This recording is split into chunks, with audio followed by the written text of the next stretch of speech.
기도드렸습니다. 아멘. 자리에 앉으시겠습니다. 오늘은 갈라디아서 4장 1절에서 11절 말씀을 통해서 거저 주신 신분이라는 제목으로 같이 말씀을 살펴보고자 합니다. 우리가 갈라디아서를 읽어가고 있습니다. 갈라디아의 지역 교회들에게 보내는 하나님의 편지입니다. 이들은 그 사도 바울이 그를 통해서 전해졌던 바른 복음을 통해서 그 믿음으로 구원을 받고 하나님의 자녀가 되었는데 그 이후에 다른 복음, 율법주의로 속히 떠나는 것을 이제 보게 됩니다. 그래서 이제 갈라디아서는 다른 어떤 바울 서신서와는 달리 1장에 여러 가지 인사라든가 격려의 말이 없이 바로 그냥 본론으로 들어가는 그러한 내용들로 이제 우리가 볼 수가 있습니다. 그래서 이 부분들에 대해서 굉장히 강하게 책망하는 것을 보게 됩니다. 그리고 이것이 얼마나 중요한지 사도 바울과 그 하나님의 사람들이 어떠한 투쟁을 했는지 그리고 어떠한 논쟁과 어떤 싸움이 있었는지 이런 부분들에 대한 것들을 그 배경을 먼저 설명합니다. 이 본질이 아니라 이 배경, 이게 얼만큼 힘들게 지켜왔던 내용인가 이런 부분들을 설명을 하고 그 다음에 본질인 복음에 대해서 말씀을 합니다. 이게 로마서와 비슷하다, 로마서의 어떤 요약이다 이렇게도 많이들 이야기를 합니다. 그런데 로마서와 좀 다른 게 있다면 로마서는 굉장히 이제 구원에 대한 교리에 대한 부분들을 굉장히 많은 양을 그리고 논리적으로 성경적으로 쭉 이야기를 먼저 합니다. 그런데 갈라디아서는 그것보다 그 배경과 이 여러 가지 이게 왜 중요한가 이 부분들에 대한 설명이 굉장히 많은 부분을 차지하고 있을 만큼 또 약간의 그런 관점에서는 좀 결이 다르다고 볼 수가 있습니다. 그래서 그들이 따르려는 그런 행위, 그 행위의 근본이 되는 율법에 대해서 논박을 하는데 3장, 4장에 걸쳐서 지금 하고 있게 됩니다. 이게 왜 이렇게 이제 길게 하느냐, 이 양이 다른 거에 비해서 왜 이렇게 많으냐라는 것들을 좀 우리가 살펴볼 필요가 있습니다. 이것은 비단 갈라디아 교회에만의 문제가 아니라 현대 시대에도 지금의 교회도 성경적으로 우리가 구원받았을 때 정말 은혜로 믿음으로 정말 그 성경대로 구원을 받았음에도 불구하고 그 이후에 여러 가지 전통과 뭐 이런 것들이 생기면서 그런 것들의 속박을 그것이 다시 자유를 제한하는 그런 식으로 가는 경우들이 많다는 것이죠. 그러니까 본질에서 자꾸 비본질로 가는 그런 일들이 흔하게 일어나기 때문에 이 부분들에 대해서 굉장히 강하게 또 길게 이야기하는 것을 볼 수가 있습니다. 그래서 사실 이제 이 부분들에 대해서 우리가 3장부터 보시면 3장 1절에서 5절에서는 보면은 구원받은 사람들의 그 경험을 기반합니다. 그래서 경험을 기반으로 주관적인 기억, 얼마나 너희들이 그때 그 구원을 받을 때 그 기억이 어떠냐, 그 경험이 어떠냐, 그 감동이 어땠는지, 그리고 정말 그것이 얼마나 중요했는지 이런 부분들에 대한 그 주관적인 기억을 이야기하고 있고 3장 6절에서 14절은 성경 기록으로 이제 객관적인 논리를 이제 펼치게 되는 것을 이제 보게 됩니다. 거기서 나오는 인물이 이제 아브라함이 이제 나오게 되죠. 그 다음에 15절 이하에서는 율법에 대해서 이제 논리 구조를 말씀하면서 먼저 약속에 대한 내용들을 말씀을 합니다. 약속이 먼저였다. 율법보다. 그 내용을 이야기를 하고 그 다음에 그 후반부에 이제 율법에 대해서 말씀을 하시면서 비유를 율법에서는 이제 감옥이면서 또 훈육 선생이다. 그래서 이 율법이란 것은 결국 어디 종착지 우리가 목적하는 바 거기로 인도하는 역할만 한다. 그것이 바로 그리스도다. 그래서 그리스도께로 인도하는 그러한 역할을 한다라고 성경이 이제 말씀을 했습니다. 그래서 결국은 3장에서 율법은 역할이 무엇이냐, 종착지가 무엇이냐, 거기까지를 인도하는 것이다. 거기가 최종 종착지가 아니다라는 것, 그것을 강조하는 것이 율법이었고 오늘 4장 오늘 본문에서도 율법에 대한 내용들을 말씀을 합니다. 그런데 이 율법에 대한 내용을 3장에서는 감옥이다, 훈육교사다라는 내용으로 했지만 지금은 가정교사 또는 감독자의 개념으로 또 그 관점으로 말씀을 합니다. 같은 율법인데도 이러한 관점으로 말씀을 하면서 이제는 종착지에 대한 얘기보다 시기에 대한 시점 그리고 신분에 대한 관점으로 이 율법을 이제 풀어 나가게 됩니다. 그래서 충만한 때까지의 역할이다. 율법은. 그리고 그다음에 이 신분이 전환되기 그 전 단계까지다. 이 내용들이 이제 주가 되고 있습니다. 그래서 이렇게 보면 아까도 말씀드렸지만 왜 이렇게 다양한 관점으로 말씀을 하느냐. 지금까지 보면 3장 지금 몇 주째 3장 4장 하는데요. 몇 주째 결론은 그거거든요. 율법이 구원할 수 없다. 그죠? 믿음으로 의롭게 된다. 이겁니다. 이 결론이거든요. 근데 이 결론을 가지고 다양한 관점에서 지금 말씀을 해 주시고 있습니다. 그래서 저도 이걸 준비하면서 야, 이 결론은 계속 같은데 이거를 참 어떻게 이제 풀어야 되나 이런 내용들을 하면서 또 이제 장절을 끊어야 돼요. 그렇다고 이걸 3장 4장 한 번에 쫙 다 하기도 그렇고 그리고 읽을 때마다 그 관점에서 우리한테 주시는 정말 귀한 메시지가 있는데 라고 하면서 말씀을 하면서 이번 주에 그 저한테 주시는 생각이 뭐였냐면 저한테 드는 생각이 뭐였냐면 다양한 사람들의 마음을 움직이기 위해서 이렇게 다양한 어떤 시각으로 설명을 해주신 게 아닌가. 어떤 사람은 정말 그 경험, 그 감정, 주관적인 그 기억 이런 것들이 아주 그 강렬하게 터치하는 경우가 있는 반면에 그것보다는 논리적으로. 그다음 어떤 사람들은 구약의 성경을 많이 알고 있기 때문에 이 구약의 이스라엘 역사에 대해서 어떤 사람은 종이겠죠. 그리고 어떤 사람은 귀족이에요.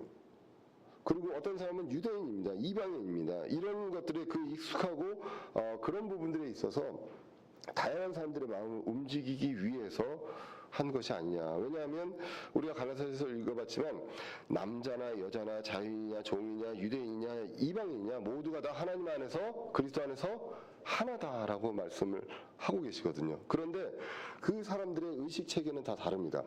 늘 말씀드리지만 저는 공돌이거든요. 그래서 감정적으로 막 이해해도 눈물 나는 거 이거는 믿지 않습니다. 제가 순간적으로 뭐 감정이 복받쳐서 뭐 한다고 해도 이거는 내 어떤 그 지속 가능한 나의 어떤 확신이 아니야라고 저는 부정해 버리거든요. 근데 어떤 분들은 그게 없으면 어떻게 내가 그냥 그 이성적으로 이해만 한 거 가지고 하느냐라는 거죠. 그리고 어떤 분들은 추상적으로 이렇게 쫙 설명을 하면은 그게 시적인 표현 가지고도 이해가 갈 수 있지만 저는 그것도 부정합니다. 모든 것들이 다 그렇지는 않지만 기본적인 것들은 논리 구조가 설명이 돼야 돼요. 그리고 대부분의 그 수학은 풀려집니다. 안 풀려지는 것도 있지만 다 풀어서 답이 나오고 그 나오는 결론을 가지고 저는 그걸 설계에 적용을 해야 되거든요. 건물을 짓고 할 때 추상적 시적으로 막 해가지고 이거 이렇게 짓고 저렇게 짓고 우리가 한 10층으로 짓지 뭐라고 하고 기초공사를 할 수는 없습니다. 보통 기초공사를 할 때요. 지금 이게 10층 건물인데 만약에 우리가 필요해서 2층을 더 올릴 수 있다? 라고 하면 그것까지를 반영을 해서 기초공사를 합니다. 때로는 땅도 팔 수 있어요. 네. 그 지하도 더 만들 수 있습니다. 이렇게 하게끔 하려면 철저히 계산을 해야 되거든요. 거기다 안전 계수를 곱해가지고 해야 됩니다. 그렇기 때문에 이런 부분들이 그거 뭐 어떻게 하겠습니까? 제가 그런데 그래서 제가 문과를 못 가고 이공계로 온 것이고 또 지금도 그렇게 하기 때문에 이거를 모두가 다 버릴 수 있냐 그렇지는 않다는 것이죠. 그럼 서로 간에 아니 나는 이해가 되는데 왜 쟤는 이해가 안 돼? 라고 할 수가 없는 문제인 것입니다. 그래서 지금 그 3장 4장에 걸쳐서 하는 내용들은 결론은 똑같아요. 율법이 해줄 수 없다. 너희들이 지금 구원받은 이후에 추구하려고 하는 그 율법들로 뭔가를 하려고 하고 의로워질 수 있다고 하고 뭔가 더 나아질 수 있다고 하는 이런 부분들 율법으로 되는 것이 아니다 라는 것들에 대해서 많은 내용들을 이야기를 하고 있는데 여러 가지 접근 방법으로 이야기를 하고 있는데 결론은 단순하게 하나다라는 것이죠. 그래서 이러한 방법으로 성경에서 벗어나지 않는 그런 테두리 내에서 설명할 수 있는 방법으로 여러 방법으로 또 다양한 사람들에게 전해서 이런 부분들이 율법주의로 다른 복음으로 가지 않을 수 있다면 이것은 성공한 것이다라고 볼 수 있지 않나라는 것들이 이번에 이제 말씀을 준비하면서 이제 보게 됩니다. 뭐 다음 주도 마찬가지거든요. 결론이 똑같거든요. 그래서 그 부분들에 대해서 그 관점, 특히나 이제 3장 지난주에 했던 거 이번 주는 똑같이 율법을 얘기하는데 지난주에는 감옥과 훈육교사로 얘기하고 훈육선생으로 얘기하고 이번 주에는 이제 가정교사, 감독자 좀 다른 역할로 또 말씀을 하고 있거든요. 그래서 그런 부분들을 우리가 생각하면서 보시면 좋겠습니다. 결론은 하나다. 그런데 그 안에 우리에게 이 의미를 이 관점에서 저 관점에서 주시는 의미를 볼 필요가 있습니다. 사실 성경을 구약과 신약으로 나누지 않습니까? 구약은 한마디로 말씀하면 그러니까 성경 전체는 예수 그리스도에 대해서 말씀하시는 겁니다. 이 성경 66권 전체가. 그런데 구약은 오실 예수님에 대해서, 그리고 신약은 오신 예수님에 대해서 그렇게 말씀하고 있다고 이제 정리를 합니다. 이건 제가 정리한 게 아니라 그렇게 이야기를 합니다. 그래서 창세기에서도 그리스도를 찾을 수 있고요. 어느 구약 성경에서도 그리스도를 찾을 수가 있습니다. 그리스도의 모형을. 신약에서는 이제 오셨던 그 사복음서의 예수 그리스도가 이제 서신서에서 그 일반 서신, 그 바울 서신에서 이 그리스도의 모습이 우리가 이제 볼 수가 있는 것이죠. 그래서 성경은 이렇게 이제 볼 수가 있다는 것입니다. 그래서 3장 지난주 마지막 구절에 보면 어떻게 나와 있었냐면 전체적으로 말씀하면서 3장 29절에 너희가 그리스도께 속한 자면 곧 아브라함의 씨의 약속에 따른 상속자니라. 쭉 이제 율법에 대해서 말씀을 하고 그리고 종착역을 가는 데 있어서 그리스도께 가는 것이다. 율법은. 그러면서 결국은 그리스도께 속하게 되는데 이것은 율법이 하는 것이 아니다. 라는 말씀을 했고요. 그래서 그리스도에 속한 자가 되면 아브라함의 씨고 이제는 상속자의 신분이다. 라는 내용으로 이제 말씀을 합니다. 그리고 이제 오늘 본문으로 가서 4장 1절 2절에서 보시면 이렇게 기록되어 있습니다. 내가 말하노니 아까 3장 29절 상속자였잖아요. 그래서 상속자가 모든 것의 주인입니다. 상속자의 신분이. 그런데 아이일 때는 전혀 종과 다르지 아니하고 아버지가 정한 때까지 가정교사들과 감독하는 자들 밑에 있느니라. 그러니까 가정교사들과 감독하는 자들 밑에 있다. 이것은 이제 율법을 말씀하는 것이죠. 그래서 지금 상속자라 할지라도 이것들이 이제 모든 어떤 그 상속 그 유산에 대해서는 다 주인임에도 불구하고 아이일 때는 그렇지 않다. 거의 종과 같은 개념이다라고 말씀을 하고 있습니다. 그래서 그 신분이 전환되기 이전처럼 자유가 제약을 받는 그러한 상황이다라는 것을 이제 이렇게 이제 비유로 말씀을 합니다. 그래서 율법은 정해진 기간 동안에 가정교사와 감독자의 역할을 한다. 그리고 그 안에서 순종을 배우게 된다라는 것이죠. 그래서 자유가 제약이 되고 자유가 제약이 된다는 것은 종처럼 그렇게 된다는 것이죠. 그래서 3장에서도 죄를 알기도 하지만 그리고 또 하지 말아야 할 것도 알게 되죠. 그리고 그런 것들에서 배우고 그런 것들이 이제 제약되게 됩니다. 뭐 하지 말아야 되는 것을 안다고 해서 우리가 안 하는 것은 아닙니다. 그렇지만 그런 부분들에 대해서 계속 이제 배우게 되는 역할, 감독을 받게 되고 가정 교사 역할을 이제 하게 됩니다. 그리고 이 아버지가 정한 때 2절에 나오는 것은 4절에서는 이제 충만한 때로 같이 이어지게 되는 것을 이제 보게 됩니다. 1절, 2절은요 말 그대로 비유입니다. 비유이기 때문에 이 핵심은요 성인이 되기 전까지는 그 신분이 귀족이건 종이건 똑같이 종 같은 역할이다 라는 것입니다. 자유가 제약되어 있다. 그리고 어떤 성인이 되었을 때 어떤 상속자로서의 어떤 진짜 어떤 자격을 얻게 된다 라는 내용입니다. 그래서 아버지가 정한 때까지는 율법의 역할이 있다. 이것은 한시적이다라는 것. 시점에 대한 부분 그리고 신분 전환에 대한 개념에 대해서 이제 말씀을 하고 있습니다. 그래서 이 비유에 대해서 그 의미를 이제 3절에서 이제 기록을 하고 있습니다. 그래서 3절에서는 이렇게 기록되어 있죠. 이와 같이 우리도 아이였을 때에는 세상의 초등 원리 밑에서 속박당하였느니라 라고 기록합니다. 그래서 우리로 시작을 합니다. 예, 우리는 유대인인 바울이 있죠. 그리고 이방인 교회였던 갈라디아 교회가 있습니다. 그래서 다 마찬가지입니다. 유대인과 이방인 모두 다 그 세상의 초등 원리 밑에 속박당하여 있었다. 그래서 핵심은 속박입니다. 자유인이 아니라 원래 속박이었습니다. 속박이 있고 그 다음에 자유인이 됐는데 지금 다시 속박으로 가려고 하는 그런 상황인 것이죠. 그래서 속박이 먼저였다라는 내용을 말씀을 하고 있습니다. 그래서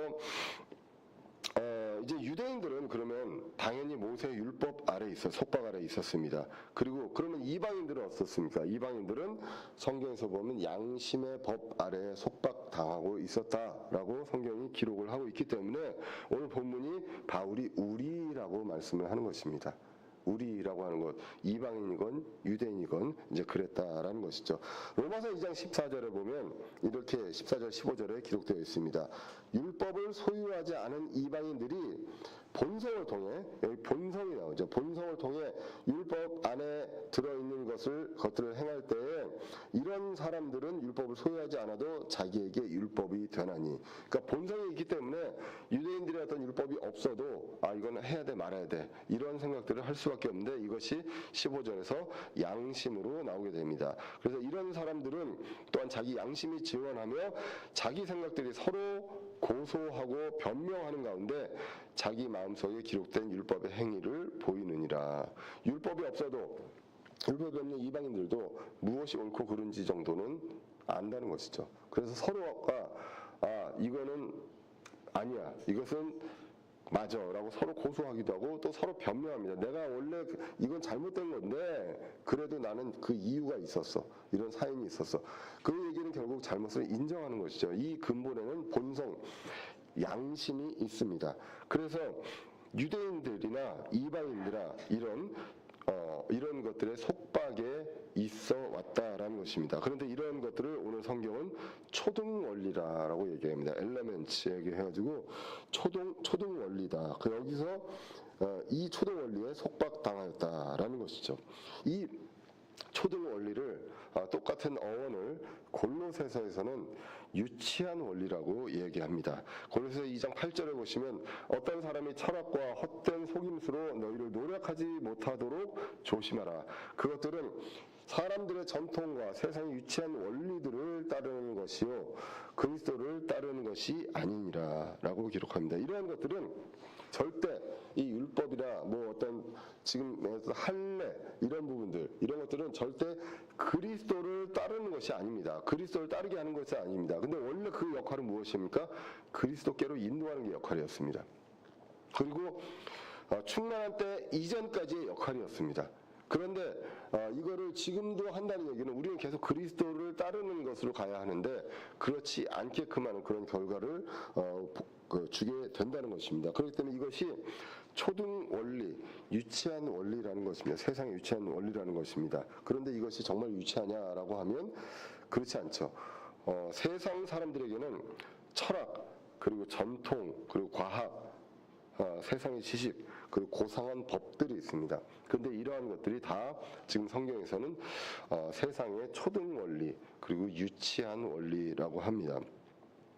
늘 말씀드리지만 이 과학과 고학이 그 의학도 마찬가지로 할 수 있는 한계가 있습니다. 안 하시는 분들한테는 이것도 굉장히 대단해 보이긴 하는데 뭐 대단하지 않는 것은 아니지만 그렇다고 해서 모든 것을 다 할 수 있느냐 그렇지 않고 저는 개인적으로 이 물리적인 현상들을 이해하는 데 있어서 사람들은 잘못된 길을 선택했다. 이 수학의 길을 선택하면서 굉장히 험난한 길을 가게 됩니다. 그리고 모든 문제를 다 풀 수가 없고 반드시 제한 조건이 있고 초기 조건이라든가 경계 조건이라는 제한 조건이 있고 뭐 이런 것들이 있어야만 그 예측이 가능한 그 한정된 구역 내에서 공간 내에서 시간 내에서 예측 가능한 그렇게 되는 것입니다. 하나님의 이 자연의 법칙은 그걸 뛰어넘잖아요. 우리가 모든 것들 다 예측이 안 됩니다. 그런데 그런 것들이 과학적인 근거로 이렇다 저렇다 이렇게 얘기하기는 굉장히 이제 어려운 것이다라는 것을 우리가 이제 볼 필요가 있습니다. 하나님 입장에서는 저희가 하는 것들도 다 초등 원리에 불과합니다. 그런데 그 속박 아래에 있었습니다. 아버지가 정한 때까지 그랬었습니다. 그러나로 시작하는 4절에 보시면 그러나 충만한 때가 이르매 하나님께서 자신의 아들을 보내사 여자에게서 나게 하시고 율법 아래 있게 하셨나니라고 기록되어 있습니다. 크게 이제 두 가지를 볼 수가 있습니다. 첫 번째는 하나님께서 아들 하나님을 여자에게서 나게 하셔서 이 세상에 종의 형체로 오게 하셨습니다. 그리고 두 번째는 율법 아래 있게 하셨다라는 것. 그 두 가지가 있죠. 첫 번째 약속은 이건 약속입니다. 언제부터 있었습니까? 창세기 3장 15절에서부터 있었습니다. 내가 너와 여자 사이에 또 내 씨와 그녀의 씨 사이에 적개심을 두리니 그 씨는 내 머리를 상하게 할 것이요 너는 그의 발꿈치를 상하게 할 것이니라 하시고, 여기서 이제 그 너는 이제 뱀이죠. 예, 그러면서 이제 그 여자의 씨를 그 그리스도를 말씀하고 있는 그 약속이 이제 창세기 3장 15절부터 나오게 됩니다. 그래서 많은 구약 성경에서 그리스도가 오심에 대한 예언이 있습니다. 장소에 대한 것, 그리고 방법에 대한 것, 이 모든 것들이 굉장히 구체적으로 있었습니다. 그리고 그분은 이 땅에 사람의 몸으로 오셨습니다. 그리고 종의 형체로 오셨고 죄 많은 육신의 모양으로 오셨다라고 기록하고 있습니다. 빌립보서 2장 6절 7절에서 보시면 그분은 하나님의 형체로 계심으로 하나님과 동등함을 강탈로 여기지 아니하셨으나 6절은 그냥 한마디로 하나님이시다라는 것이죠. 그분은 예수님은 하나님이십니다. 근데 7절에 스스로 무명한 자가 되사 자기 위에 종의 형체를 취하시고 사람들의 모습이 되셨으며 라고 기록이 되었습니다. 그래서 여자의 몸으로 이제 여자를 통해서 이제 오게 하셨다는 오늘 본문이 이제 있고요. 그 다음에 로마서 8장 3절에서 보시면 율법이 육신으로 말미암아 연약하여 능히 하지 못하는 것을 하나님께서는 하셨나니 곧 자신의 아들을 죄 많은 육신의 모양으로 보내시고 또 죄로 인하여 육신 안에서 죄를 정죄하셨느니라 라고 이제 기록이 되어 있습니다. 그래서 죄 많은 육신의 모양으로 오셨습니다. 이제 이런 어떤 예수님께서 아들 하나님께서 이렇게 오셨다는 게 있고, 두 번째로 율법 아래에 계셨습니다. 그 어느 때까지는 십자가 사건 전까지는 예수님이 철저하게 율법 아래에 있으면서 율법을 완벽하게 지키신 분입니다. 유일하게 이 땅에서 이 유대인의 율법을 완벽하게 지키신 그 인간의 모습으로 인간의 어떤 성정으로 죄 많은 육신의 모양, 모든 유혹과 배고픔을 다 느끼는, 고통을 느끼는 그분이, 그 존재가 율법을 완벽하게 지키신 유일한 분이 바로 예수 그리스도시다. 그래서 율법 아래에 계셨습니다. 그러므로 그 전까지, 십자가 전까지를 우리가 보통 구약이라고 말씀합니다. 예수님이 공생애까지도 구약으로 봅니다. 자, 그래서 그 전까지는 구약입니다. 왜? 신약은 언제? 예수님이 죽으시고 나서, 그 이후부터가 신약입니다. 히브리서 9장 17절에 상속 언약, 새 상속 언약 신약입니다. 상속 언약은 사람들이 죽은 뒤에라야 효력이 있고 상속 언약하는 자가 살아있는 동안에는 아무 힘이 없느니라 라고 이제 기록이 되어 있습니다. 그렇기 때문에 결국은 이렇게 예수님께서는 그 율법 아래에 있게 되었습니다. 그런데 이 이유가 무엇이냐라는 것이 갈라디아서 4장 5절에 나옵니다. 이것은 율법 아래에 있는 자들을 구속하시고 또 우리가 아들로 입양되게 하려 하심이라 라고 이제 기록이 되어 있습니다. 그래서 율법 아래에 있는 자들을 구속하시려고 합니다. 그래서 1차적으로 구체적으로 말씀한다면 율법 아래에 있는 자는 다른 성경에서는 유대인으로 이제 볼 수가 있습니다. 고린도전서 9장 20절 21절에 보시면 크게 두 가지 부류의 사람이 나오거든요. 율법 아래에 있는 자가 나오고 율법 없는 자가 나옵니다. 율법 아래에 있는 자들에게는 사도 바울이 율법 아래에 있는 자처럼 행하고, 율법 없는 자들에게는 율법 없는 자가 되고자 함은 내가 한 사람이라도 더 구원하고자 합니다 라고 하는 그 구절에서 보면 율법 아래에 있는 자들이 나오는데, 우리가 오늘 본문 전체를 봤을 때는 그걸 좀 더 확장해서도 볼 수 있습니다. 율법 아래에 있는 자들이 이제 유대인의 율법도 있지만 어떤 양심의 이방인들의 양심의 율법 아래에 있는 이 모든 속박당한 자들을 구속하시기 위해서, 그 대가를 치르고 사시고 자유를 주시기 위해서 이런 부분들을 하셨다라고 이제 볼 수가 있고, 오늘 5절 후반부에서 보시면 아들로 입양되게 하려 하십니다라고 그렇습니다. 그러면 결국 똑같이 유대인도 이방인도 입양되는 것입니다. 그래서 우리라고 하는 것이 결국 바울이 포함되지 않습니까? 우리라는 것은 바울과 이방인, 유대인과 이방인 모두가 다 입양되는 것이다라는 것이죠. 그래서 아마도 4장 1절에서 상속자가 모든 것의 주인이지만 아이일 때는 뭐 이렇다라고 하는 것들이, 아마도 유대인들은 그렇지 않습니까? 유대인들은 우리가 그 선택받은 민족이고 우리만 구원받는 거야 라고 생각하고, 이방인들 너희들은 입양받는 거야 라고 생각할 수 있는데, 아니다. 상속자의 개념으로는 모두가 다 입양이다 라는 것입니다. 유대인도 입양이다. 그 전까지 모든 게 약속이 있고 신분이 보장되어 있는데, 여기서 딱 해서 변하는 것이 아니라 모두가 다 입양이다라고 이제 보게 됩니다. 그래서 이 입양이라는 것은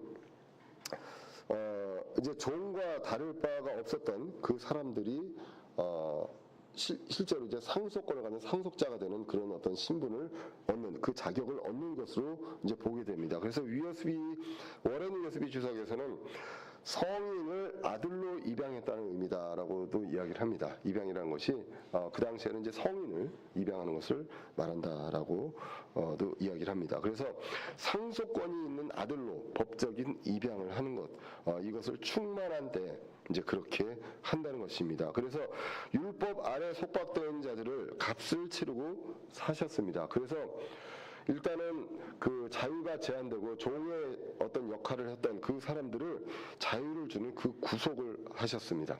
그리고 신분이 종에서 귀족의 아들로 입양되는 그 상속권을 주셨습니다. 그래서 이 상속권을 강조할 때 보통 이제 그 워렌 위어스비 주석에서는 자녀라는 단어보다는 아들이라는 단어를 좀 썼던 것으로 보여진다라고 말씀을 하고 있습니다.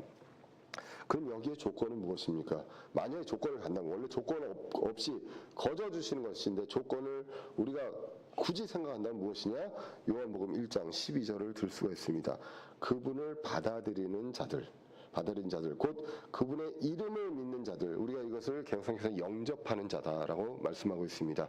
그래서 이 자들에게는 다 하나님의 아들이 되는 권능을 그분께서 주셨습니다. 선별해서 그 이후에 뭐 율법을 통해서 할례를 받았냐 안 받았냐 이것이 아니라, 이것만 있으면 모두 다 하나님의 아들이 되는 권능을 주셨다라는 것입니다. 그래서 우리는 모두 입양된 아들입니다.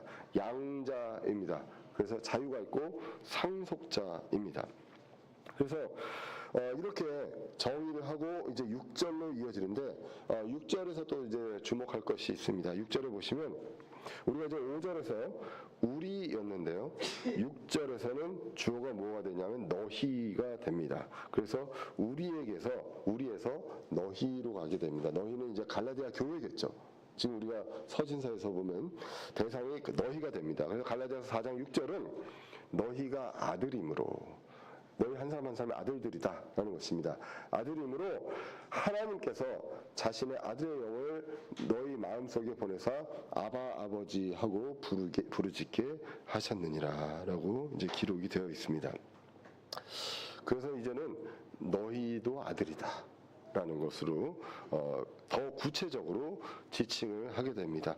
그래서 하나님께서 이 아들에게는 모든 사람, 이 모든 아들들한테 하나님의 아들의 영을 보내셨다. 로마서 8장 15절에서는 이것을 양자 삼으시는 영이다라고도 말씀하고 있습니다. 그래서 그 영으로 인해서 우리가 아바 아버지로 부르짖는다라고 기록을 하고 있습니다. 아바는 히브리어입니다. 그래서 아빠라는 어떤 친근한 표현입니다. 그래서 이 유대인들, 너희 갈라디아 교회 그 이방인들에게 유대인들의 어떤 문화에서 쓰는 것들을 이야기하는 거죠. 그래서 이제는 이방인과 유대인이 다 하나다라는 그것을 문화도 하나가 되고 이제 하나가 되어야 한다라고 해서 아바 아버지. 그러니까 유대인과 다를 게 하나도 없다라는 내용을 표현하고 싶어서 너희라고 하면서 이제 아바 아버지 하고 부르게 된다는 것이죠.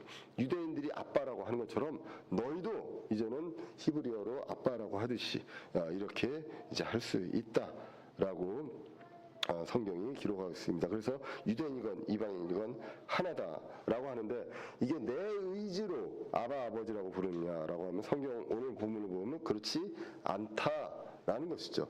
아들의 영이 우리 마음속에 있은 후에 그렇게 되는 것입니다. 아들의 영을 우리 마음속에 보내주셨습니다. 그래서 그 영이 있기 때문에 이제는 하나님을 아버지로 알아보게 됩니다. 그냥 신이 아니라 아버지로 보게 되고 그것을 아바 아버지로 부르게 되는 그 어떤 그 양자가 아니라 정말 친자가 정말 아빠라고 부르듯이 진짜 내 아빠 친아빠라고 부르듯이 그렇게 부르는 그런 표현으로 부를 수 있게 되었는데 이것은 다 아들의 영을 통해서 그렇게 되었다라고 성경이 기록합니다. 이 아들의 영은 기본적으로 그리스도의 영이겠죠. 그리스도의 영이면서 또는 성경에서 성령님으로 해석을 하게 됩니다. 로마서 8장 9절에 보시면 너희 안에 하나님의 영께서 거하시면 너희가 육신 안에 있지 아니하고 성령 안에 있나니 이제 어떤 사람에게 그리스도의 영이 없으면 그는 그분의 사람이 아니니라 라고 하면서 그리스도의 영 하면서 성령 하나님의 영 이렇게 같이 나오는 것을 이제 보게 됩니다. 그래서 이제는 아들의 영이 있기 때문에 저와 여러분들이 아바 아버지라고 진심으로 아바 아버지라고 부를 수 있습니다. 그냥 입으로만 아바 아버지 이게 아니라 진심으로 아버지라고 하면서 아버지 나 이거 꼭 해주세요. 예, 하나님보다는 더 가까운 그거잖아요. 예, 그리고 아빠라고 하는 그렇게 우리가 부를 수 있는 것은 아들의 영이 우리 안에 있기 때문에 그렇게 할 수 있다라고 성경이 이제 기록을 하고 있습니다. 자, 그래서 이렇게 되면 더 이상 종이 아닙니다. 그래서 1절에서 아이의 때가 아닌 것입니다. 이제 성인입니다. 아버지의 때가 되어서 상속이 가능한 때가 되었습니다. 그래서 이때, 이 충만한 때, 이때를 오늘 7절에서 이렇게 기록합니다. 그러므로 내가 더 이상 종이 아니요. 그전에 종의 신분이었지만, 종의 역할이었지만, 종이 아니요 아들이니 아들이면 그리스도를 통한 하나님의 상속자니라. 아들을 정의하면서 하나님의 상속자다. 아들이라고 불리면 하나님의 상속자다라고 기록합니다. 여기서 또 대상이 바뀌었죠. 5절에서는 우리였습니다. 6절에서는 너희였습니다. 7절에서는 너입니다. 너.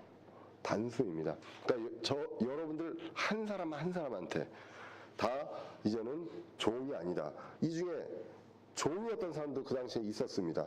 그런데 너 종 아니야 라고 말씀하는 것이죠. 그래서 아들이다. 근데 아들은 무엇을 의미하느냐? 이제는 상속권이 있는 사람이다 라는 것을 강조하고 있습니다. 로마서 8장 16절 17절에도 이렇게 기록되어 있습니다. 성령께서 친히 우리의 영과 더불어 우리가 하나님의 자녀인 것을 증언하십니다. 우리 안에 그리스도의 영이 있고요. 성령님이 있어서 하나님의 자녀인 것이 증언이 됩니다. 왜? 아바 아버지라고 부를 수 있기 때문에. 그래서 자녀이면 상속자 곧 하나님의 상속자여 그리스도와 함께하는 공동 상속자니라 라고 기록됩니다. 여러분 상속자인 것을 믿으십니까? 그리고 아버지라는 것을 믿으시고 아버지라고 부를 수 있냐는 것이죠. 이게 여러분들이 성경을 공부를 많이 해가지고 뭘 깨달아서 그렇게 된 거냐는 것이죠. 그게 아니라는 것입니다. 아들의 영이 이미 들어와 있기 때문에 이제는 우리가 태초부터 창조하신 하나님, 멀리 계신 하나님, 이게 아니라 아버지, 아빠, 좀 이거 좀 해주세요. 좀 이것만 좀 해주시면 안 돼요? 라고 하는 이런 친근하게 할 수 있는 것, 사람들이 보면 미쳤다고 하지 않겠습니까? 예? 이거 그 보통 사람들, 불신자가 이거 어떻게 진심으로 아빠 아버지 합니까? 보이지도 않고 한 번도 음성도 들어보지 못한 분을 아빠 아버지라고 하고 나는 상속권 있는 사람이라고 자신 있게 얘기할 수 있는 거, 보통 사람은 미쳤다고 할 수 있죠. 이게 어떻게 논리적으로 설명이 됩니까? 그런데 할 수 있는 것, 내가 논리로 이해해서가 아니라 아들의 영이 있기 때문에 이것이 오늘 성경에서 이제 말씀하고 있는 것입니다. 그래서 이게 얼마나 감사하고 감동적인 일입니까? 이제 갈라디아 성도들도 이렇게 바른 교리를 통해서 이렇게 되었습니다. 지금의 어떤 재물들, 우리 눈에 보이는 이 재물들, 그 많은 돈을 만약에 상속받을 수만 있다면 얼마나 여러분들 행복하겠습니까? 그리고 내가 그 어렸을 때 저는 그런 상상도 해봤는데, 내가 지금 살고 있는데 이 집에 엄마 아빠가 진짜 엄마 아빠가 아니고 사실은 드라마에서 본 것처럼 어느 날 저를 찾아와요. 그런데 찾아오는데 보면 굉장히 그 큰 집에 부자예요. 거기로 가는 거예요. 그러면 얼마나 어떨까? 이런 상상들을, 그 쓸데없는 상상 어렸을 때 이제 해봤는데, 우리가 지금의 어떤 재산, 그리고 뭐 유산을 얼마 받고 뭐 이런 부분들 때문에 흐뭇할 수도 있잖아요. 만약 그런 분들이 있다면. 예, 그런데 그거보다 지금 제가 옛날에 상상했던 것처럼 이제 아빠가 오세요. 그리고 남편이 옵니다. 그래서 거기에서 상속받는 거는 그 마르지 않아요. 아무리 써도 마르지 않아요. 그죠? 그리고 전혀 부족함을 못 느끼는 그러한 상황을 뭐 10년, 20년이 아니라 영원히. 예. 그거를 믿는다는 거, 이거는 정말 놀라운 그런 것입니다. 그리고 그걸 통해서 저 다 내 거예요 라고 얘기할 수 있는 이 믿음, 아들의 영이 있기 때문에 얼마나 감사하고 감동적인 것인가. 생각만 해도 기쁘지 않으신가요? 생각만 해도 기쁩니다. 이런 것들을 믿음으로, 은혜로 값없이 주셨습니다. 바른 교리로. 뭐 성경 전체 66권을 다 통독을 해가지고 얻어낸 그런 것들이 아니라 그냥 핵심 구절, 몇 구절 있으면 우리가 받아들일 수 있어요. 그런 부분들에 있어서. 그래서 이런 부분들이 있어서 은혜로 값없이 되었는데, 그런데 지금 너희들은 어떻게 하고 있느냐라는 것이죠. 그래서 너희들의 과거를 한번 봐라 라고 하는 것이 이제 오늘 8절에 나옵니다. 8절에 보면, 그럼에도 불구하고 너희가 하나님을 알지 못하던 때에는 본래 신들이 아닌 것들을 섬겼느니라. 원래 너희들이 그랬다는 거죠. 하나님을 알기 전에 원래 과거에는 그랬었다. 그래서 신들도 아니고 그 헛된 것들을 섬겼습니다. 하나님, 그럴 때는, 근데 그거는 그럴 수 있어 라는 것이죠. 하나님을 몰랐으니까. 근데 뭐 이런 부분들에 대해서도 이제 로마서에서 보면 이렇게 나오죠. 로마서 1장 20절에 보시면, 그분의 보이지 않은 것들, 곧 그분의 영원하신 권능과 신격은 세상의 창조 이후에 분명히 보이며 만들어진 것들을 통해 깨달아 알 수 있나니 그러므로 그들이 변명할 수 없느니라 라고 기록되어 있습니다. 그래서 하나님을 몰라도 자연을 보면 알 수 있다는 것이죠. 아, 이거 누가 창조하셨구나. 창조하신 분이 있구나. 이거는 전능하신 누가 있나 보다라는 것. 하나님인지 누군지는 몰라도, 이름은 몰라도 있나 보다라고 생각할 수 있다는 것입니다. 오늘 이제 예배 전에도 그렇고 이제 한 형제님이 몇 번 이제 그런 말씀을 하셨어요. 그때 뭐 이제 세종대왕도 있고 이순신 장군도 있고 그 당시에는 어땠을까라는 말씀을 하십니다. 역사 기록이 안 나왔기 때문에 모르겠습니다. 지옥을 갔는지 천국을 갔는지는 모르겠습니다. 근데 굉장히 높은 비율로 어디로 갔는지는 우리가 예상을 할 수 있겠죠. 그렇지만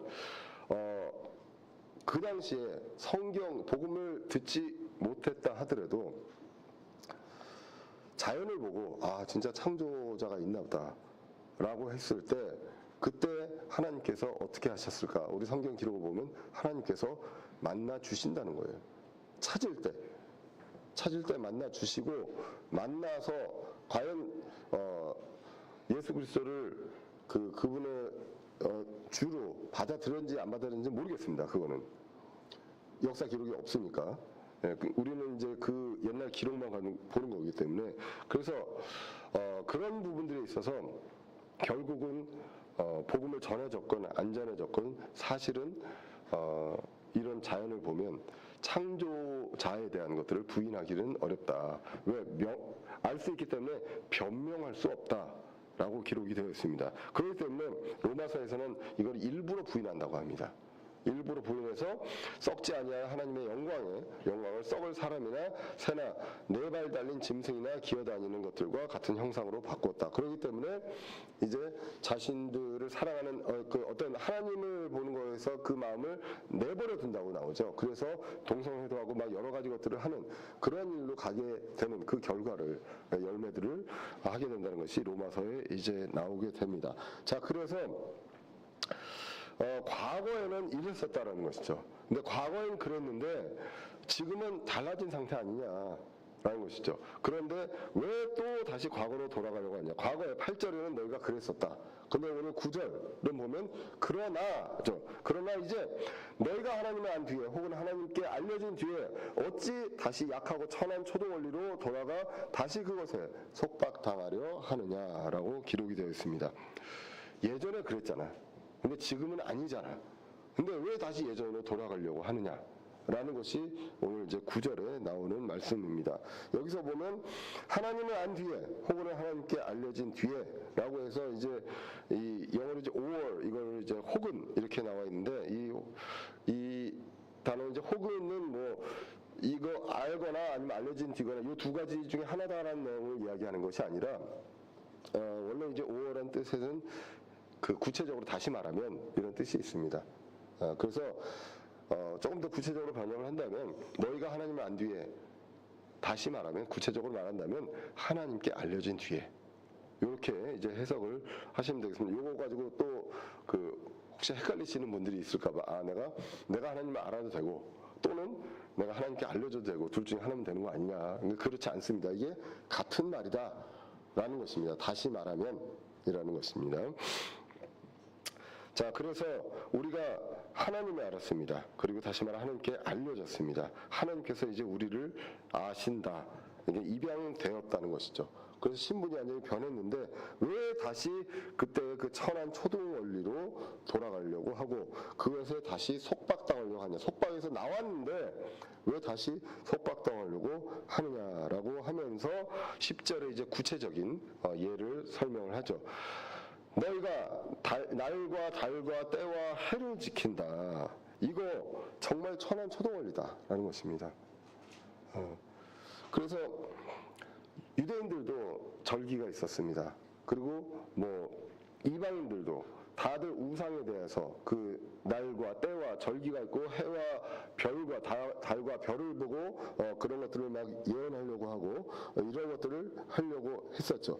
로마서 14장에서도 음식과 날에 대해서 날을 지키면서 자유로워져야 된다는 내용들도 말씀을 하고 있습니다. 그런데 왜 이런 것들로 돌아가려고 하느냐?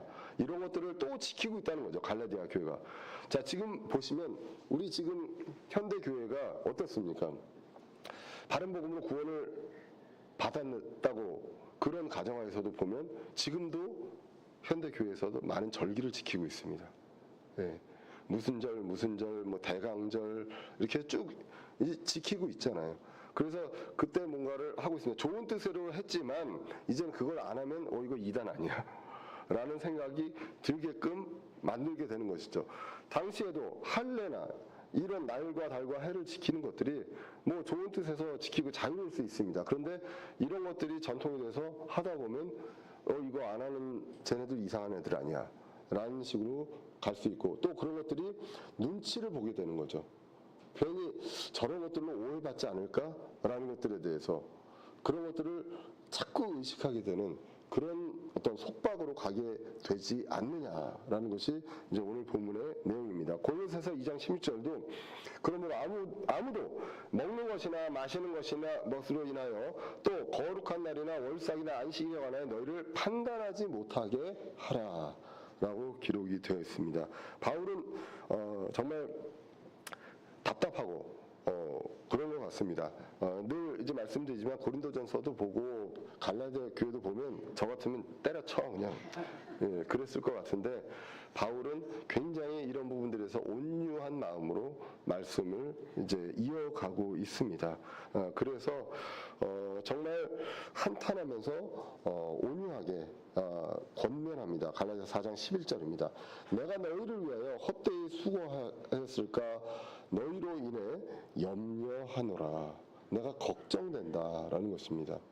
나 이제 그러면 너희들 알아서 그쪽으로 가서 잘 살아, 잘 먹고 잘 살아봐. 끝에 어떻게 될지는 니네들 책임이야. 이럴 수도 있잖아요. 그런데 그렇지 않고 염려하고 있는 것입니다. 그래서 너희를 위해 헛되이 수고했을까? 내가 정말로 수고하고 했는데 이것을 헛되이 수고했을까 염려하느라. 바른 복음을 전하고 그로 인해 수고와 고난이 헛된 것처럼 느껴지는 것들에 대해서 정말 안타깝게 생각을 하고 있습니다. 정말로 우리가 생각해야 될 것, 받은 것을 생각을 해야 됩니다. 우리가 받은 것이 얼마나 귀한 것인지, 그리고 우리가 약속받은 것이, 우리가 상속을 약정받은 것이 얼마나 귀한 것인지 그것을 귀하게 여길 줄 알아야 합니다. 아버지가 정한 때에 아들 하나님을 보내셨습니다. 그리고 율법과 양심은 그 전까지 한시적으로 그냥 가정교사, 감독자의 역할을 했습니다. 그리고 그 아들이 율법 아래 오셨습니다. 모든 과정을 같이 겪으면서 같은 길을 통해 구속을 하시기 위해서, 그리고 이제는 그리스도를 통해서 우리가 입양됩니다. 우리가 한 것이 아무도 없습니다. 영화 혹시 벤허를 아시는지 모르겠습니다. 요즘 이제 젊은 친구들은 모를 수도 있는데요. 예전에 보면 벤허라는 영화는 하도 길어서 중간에 쉬는 시간이 있었습니다. 영화가 그 정도로 이제 길었었는데 그때 보면 인상적인 장면이 있죠. 벤허가 이제 유대인이었는데 이제 종이 됩니다. 그죠? 그 가족이 완전히 그 한 번의 실수로 종이 되고 그렇게 돼서 이제 전함에 타서 이제 노를 젓게 되죠. 노를 젓게 되는데 큰 전쟁이 있어서 했는데 그 장군을 살리게 되죠. 거기 그 배에 있었던 사람들 다 죽었는데 이제 이 나무 판자 위에 이제 그 장군을 살리게 됩니다. 그래서 그것을 통해서 이제 양자로 입양이 되죠. 그래서 다시 이제 그 귀족의 아들이 됩니다. 그런데 영화를 왜 이제 그렇게 어떤 의미를 두고 만들었을 것 같은데 아마 비교를 해봐라라는 것들을 위해서 만들었는지 모르겠지만 거기는 벤허가 죽을 힘을 다했습니다. 살리려고. 그리고 그 장군이 자살하려는 것도 자살 못하게끔 한 대 치기도 하고 그렇게까지 해가지고 했는데 나중에 알고 보니까 대승을 거둔 거죠. 그래서 이제 돌아와서 이제 그 입양이 되는 본인이 한 일이 있었습니다. 그런데 그 벤허와 우리와 비교했을 때 우리는 어떻습니까? 우리가 한 일이 없습니다. 그냥 은혜로 거저 주시는 신분이었던 것이죠. 그것을 사실 영화에서 아마 비교해서 봐라라고 한지 그런 메시지였는지 모르겠습니다. 우리는 우리 자신이 한 일이 없이 양자로 입양을 받았습니다. 그리고 이제는 아들이 되었습니다. 공동 상속자가 되었습니다. 뭐 우리들 전체 그룹이 아니라 저와 여러분들 개개인이, 그래서 우리, 너희, 너로 이어지는 그 성경을 이제 보게 됩니다. 완전한 자유인입니다.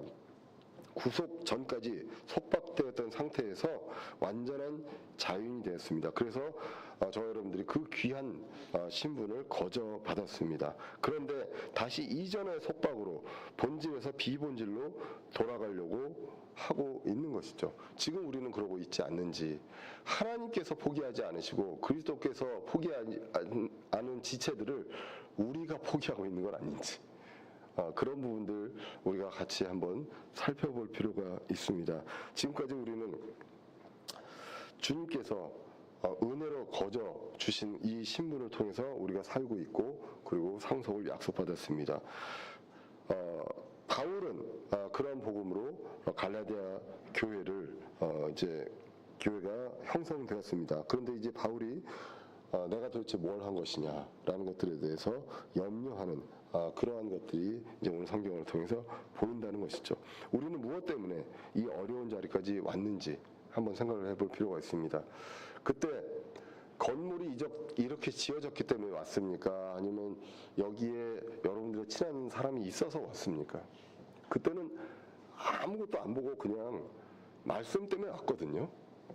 그런데 지나면서 주변이 보입니다. 부족한 것들이 보입니다. 그리고 이래야 돼 저래야 돼 이런 것들이 자꾸 생기게 된다는 것이죠. 그 거저 주신 귀한 것 이런 부분들에 대해서 다시 생각을 해보고 그리고 그 귀한 신분 내가 뭔가를 잘해서 받은 것인가 이런 것들에 대해서 다시 한번 그 감사의 기억을 나눌 수 있으면 좋겠습니다. 그것을 나누고요. 이제 주님 다시 오시는 날까지 우리의 역할이 무엇인가 내가 뭘 해야 되는 것인가 우리 교회가 무엇을 해야 되는 것인가 이것들을 우리 주신 신분을 생각하면서 다시 성실히 순종하며 나아갈 수 있는 저와 여러분들 되시기를 간절히 기원합니다. 기도하겠습니다. 살아계신 하나님 아버지 오늘도